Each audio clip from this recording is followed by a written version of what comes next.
যে গণভবন একসময় ছিল ক্ষমতার প্রতীক, সেটিই এখন ইতিহাসের স্মারক। আনুষ্ঠানিকভাবে উদ্বোধন হল জুলাই গণঅভ্যুত্থান স্মৃতি জাদুঘর।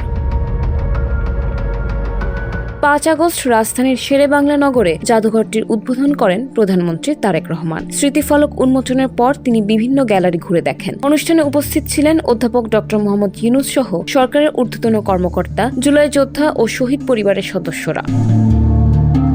জাদুঘরটিতে সংরক্ষণ করা হয়েছে 2024 সালের জুলাই আগস্টের গণঅভ্যুত্থানের আলোকচিত্র, দুর্লভ নথি, শহীদ ও আহতদের ব্যবহৃত সামগ্রী, আন্দোলনের ব্যানার, প্ল্যাকার্ড এবং নানা স্মারক।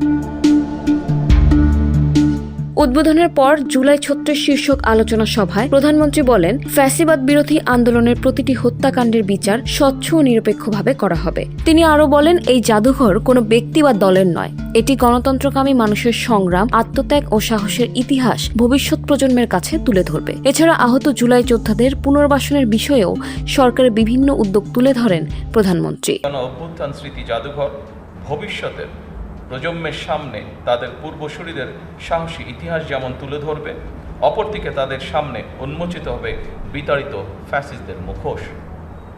এই স্মৃতি জাদুঘর আমাদের জনগণের সংগ্রাম, আত্মত্যাগ, বেদনা, সাহস ও গণতান্ত্রিক আকাঙ্ক্ষাকে জাতীয় স্মৃতিতে স্থায়ীভাবে ধারণ করার এক ঐতিহাসিক উদ্যোগ। ফ্যাসিবাদ মুক্ত বাংলাদেশে কেউ কেউ অহেতুক ইস্যু তৈরি করে দেশে অস্থিরতা সৃষ্টির অপচেষ্টা শুরু করেছে।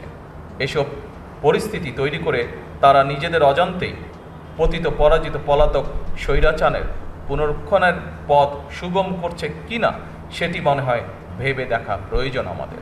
দেশ পুনর্গঠনের মাধ্যমে একটি স্বনির্ভর, সমৃদ্ধ, নিরাপদ গণতান্ত্রিক বাংলাদেশ প্রতিষ্ঠার মাধ্যমে আমরা শহীদদের কাঙ্ক্ষিত বাংলাদেশ গড়তে চাই ইনশাআল্লাহ।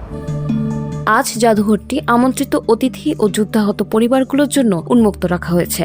6 আগস্ট থেকে অনলাইনে আবেদন করে সাধারণ দর্শনার্থীরাও এই জাদুঘর পরিদর্শন করতে পারবেন।